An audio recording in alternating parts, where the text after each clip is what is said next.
Ellen stood at the mirror, staring at her reflection as if searching for someone else, someone hidden beneath the dullness of her tired eyes and the wrinkles that seemed to have multiplied overnight. She adjusted her dress, a shimmering emerald gown she had bought for tonight's corporate party. It wasn't new. Nothing she owned was anymore. But she had taken care to make it look as elegant as possible. "Where are you going? You're as ugly as a monster." Mark's voice, cold and cutting, sliced through her thoughts. He stood at the doorway, dressed sharply in a tailored black suit, his eyes dark with annoyance. Ellen's heart sank. I thought we were going together." Mark scoffed, shaking his head.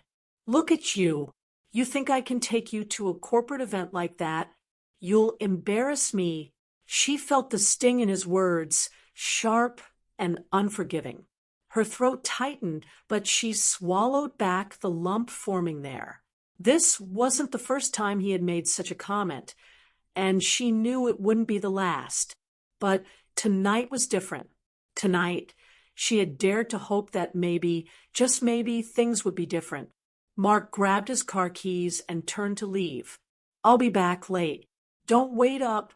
The door slammed shut, the sound echoing in the silence that filled the house like a weight pressing down on her chest.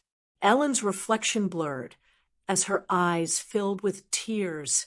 She wiped them away quickly, not wanting to give in to the sadness that threatened to consume her. Not tonight. 3 years earlier, Ellen and Mark had been the couple everyone envied. Their wedding had been a picture-perfect fairy tale, the kind people talk about for years. She was the beautiful bride in a flowing white gown, and he, the dashing groom, full of promises and love. They had dreams then, shared goals of building a life together filled with laughter, adventure, and unwavering support. But slowly, almost imperceptibly, things had begun to change. Mark's career soared, and with it, so did his ego. His corporate success meant lavish parties, expensive suits, and a lifestyle Ellen struggled to keep up with. She had sacrificed her career to support his, thinking they were building something together. But as Mark climbed the ladder, Ellen felt herself sinking deeper into the shadows of his ambition. It started with small criticisms, a comment about her hair, a suggestion to dress better for his work events. Then came the comparisons. Mark's new colleagues, their perfectly put-together wives. Over time, those comments morphed into outright disdain. And tonight, his words echoed the bitterness that had grown between them. Ellen wiped away the last of her tears and looked back at her reflection.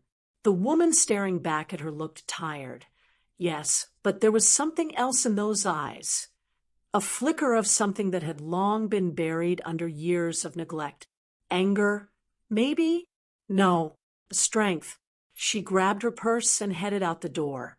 The ballroom glittered under the chandeliers, a sea of well-dressed couples laughing, drinking, and mingling.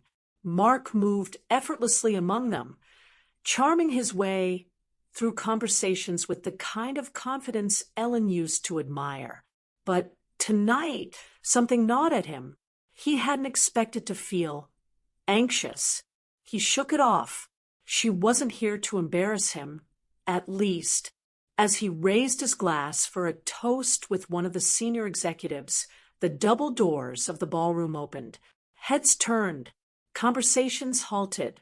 Ellen stood there, framed in the doorway, the soft glow of the chandeliers catching the shimmer of her emerald dress. Her hair, done simply but elegantly, cascaded over her shoulders. She had added just a touch of makeup, enough to enhance her natural beauty without overdoing it. But it wasn't her appearance that had caused the room to fall silent. It was her presence. Mark froze, his glass halfway to his lips. Ellen walked into the room, her steps calm, confident. She wasn't the same woman who had stood trembling in front of the mirror an hour ago. She felt eyes on her, felt the whispers as she passed, but none of it mattered. All that mattered was that she had found her strength. Mark's face hardened as she approached. "What the hell are you doing here?" he hissed, grabbing her arm tightly. The forced smile he wore for his colleagues didn't reach his eyes. Ellen met his gaze, her expression unreadable. "I belong here, Mark, just like you." He let out a low, bitter laugh. "You've embarrassed yourself." "Maybe," she said softly, "but I'm done being embarrassed by you." The rest of the evening passed in a blur for Mark. He couldn't focus, couldn't charm his way through conversations like usual. Ellen, however, seemed unbothered. She mingled, spoke with his colleagues, and even laughed, really laughed. People gravitated toward her, charmed by her warmth and sincerity, qualities Mark hadn't appreciated in years. When the night finally ended, they rode home in silence.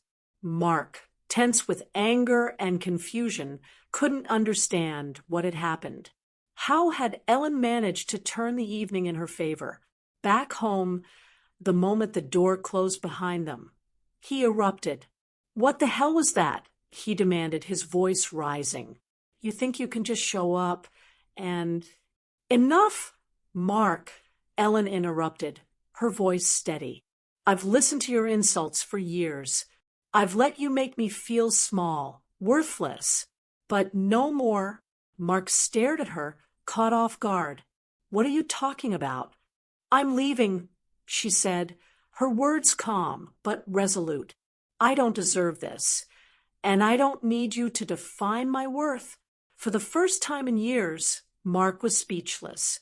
In the next morning, Ellen packed her bags quietly, the weight of her decision sinking in, but there was no regret. She had spent too long believing Mark's lies about her worth. She had lost herself in his shadow, but last night, something had shifted. As she closed her suitcase, she looked around the room one last time. It didn't feel like home anymore. Maybe it never had. Mark stood in the doorway, his face a mixture of disbelief and desperation. "Ellen, wait."